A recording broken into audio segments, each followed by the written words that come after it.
Hello everyone, কী অবস্থা সবার?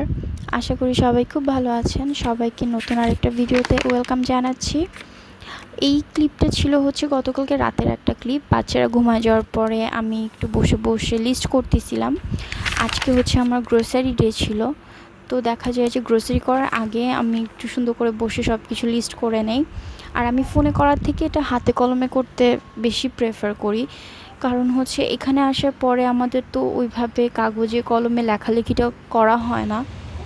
বাংলাদেশে তাও টুকটাক যেরকম প্র্যাকটিস ছিল, সব কিছু দেখা যায় যে ফোনে কম্পিউটারে কাজ হয় বেশি। তো আমার কাছে এই জন্য এই ধরনের লিস্ট করতে, মিল প্রেপ করতে, হাতে কলমে কাগজে লিখে করতেই বেশি ভালো লাগে। তো তারপর সকালবেলা আমি বাচ্চাদেরকে রেডি করতেছিলাম, ওদেরকে স্কুলে নামাই দিয়ে দেন আমি বাজার করতে যাব। যেহেতু আমি ড্রাইভ করি না, সেজন্য 3টা বাচ্চা নিয়ে আমার জন্য শপিং করাটা হ্যাসেল। ড্রাইভ করলেও অ্যাকচুয়ালি 3টা বাচ্চা নিয়ে শপিং করা অনেক বেশি হ্যাসেল। তো যাই হোক, আর আমি সবসময় ট্রাই করি যে একবারে 1 সপ্তাহ 2 সপ্তাহের জন্য বেশি করে বাজার করে রাখতে, যাতে প্রতিদিন আমার বাজারে যাইতে না হয়।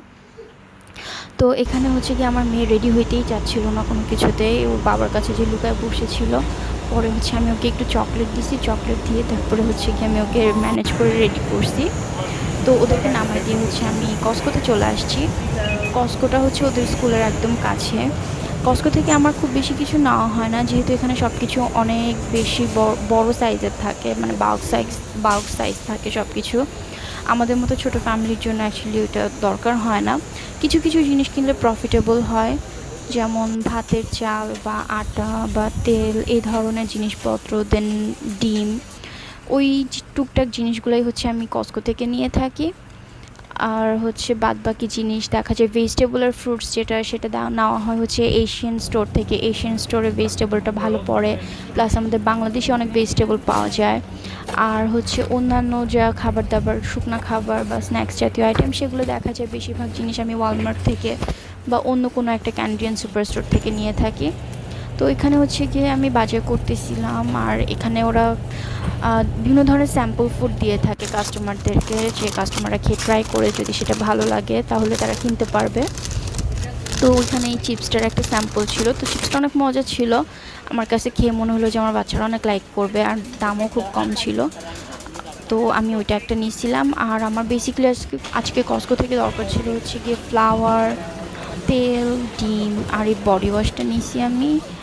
আমার খুব একটা বেশি কিছু দরকার ছিল না। তো সব কিছু নিয়ে আমি সেলফ চেকআউটে চলে গেছিলাম পে করার জন্য, যেহেতু আমার খুব বেশি আইটেম না। অন্যান্য চেকআউটে গেলে অনেক লম্বা লাইনে দাঁড়ায় থাকা লাগে, বাট সেলফ চেকআউটটা খুব তাড়াতাড়ি হয়ে যায়। তো এখান থেকে শেষ করে আমার আরও 2-3 জায়গায় বাজার করতে যাইতে হবে। আমি একটু তাড়াতাড়ি করতেছিলাম, কারণ এগুলো করতে করতে দেখা যাবে যে আবার বাচ্চাদেরকে আনতে যাওয়ার টাইম হয়ে যাবে। তো এই তো আমার টোটাল বিল ছিল মেবি $50 সামথিং। দেন আমি একটা কফি নিয়ে নিয়েছি, কফি খাইছি। দেন আমি চলে আসছি ওয়ালমার্টে। এখান থেকে আমার টুকটাক কিছু শপিং ছিল, সেগুলো করব।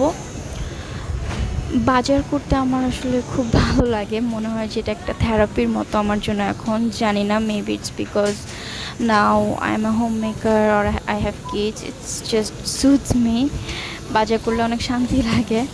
তো যাই হোক, এখানে আমাদের দেশীয় কিছু ভেজিটেবল ছিল। আর আজকে সারাদিন এত বেশি ব্যস্ত ছিলাম যে ওইভাবে ভিডিও ক্লিপ অ্যাকচুয়ালি নেওয়া হয় নাই। আর কেন জানি না আজকে মনটাও খুব খারাপ ছিল। তো আমি কেমন ছন্ন ছাড়ার মতোই আসলে সারাদিন বাজারে করছি, কাজ করছি, এই আর কি। বিকালবেলা বাচ্চাদেরকে নিয়ে পার্কে গিয়েছিলাম। দেন আমার ছেলে বললো যে আজকে একটু বাইরে খাবে। আর আমিও যেহেতু সারাদিন বাজার করছি, বাসায় তেমন কিছু রান্নাও করা হয় না, তো ভাবলাম যে ঠিক আছে। আমরা আমাদের বাসার খুব কাছে এটা খুব নামকরা একটা chicken shop, church chicken. Basically এটা আমেরিকান একটা ব্র্যান্ড। তো এটা গিয়ে আমরা ওখানে গিয়েছিলাম চিকেন খাওয়ার জন্য। আমার বাচ্চারা ওদের চিকেন খুব লাইক করে। দেন রাতের বেলা আমার হাজব্যান্ড কাজ থেকে ফেরার সময় কিছু খাবার নিয়ে আসছিল। এখানে গিয়ে একটা ইন্ডিয়ান রেস্টুরেন্ট থেকে উনি কয়েকটা গার্লিক নান নিয়ে আসছিল, আর চিকেনের কিছু একটা আইটেম ছিল, maybe chicken tikka or something, I can remember. But যাই হোক, আর তার সাথে হচ্ছে গিয়ে আমার গতকালকের কিছু লেফট ওভার খাবার ছিল, তো এগুলো সব কিছু মিলাই ঝিলাই মোটামুটি আমরা রাতে খাইছি। এখানে হচ্ছে আমি আমার হাজব্যান্ডের জন্য খাবার রেডি করতেছিলাম। লেফট ওভার আমার কিছু ভেজিটেবল ছিল, একটা আলু আর ফুলকপির একটা মিক্স ছিল, দেন করলা ভাজি ছিল, আর গরুর কলিজা ভুনা। তো এই তো আজকের ভিডিওটা এই পর্যন্তই। সবাই ভালো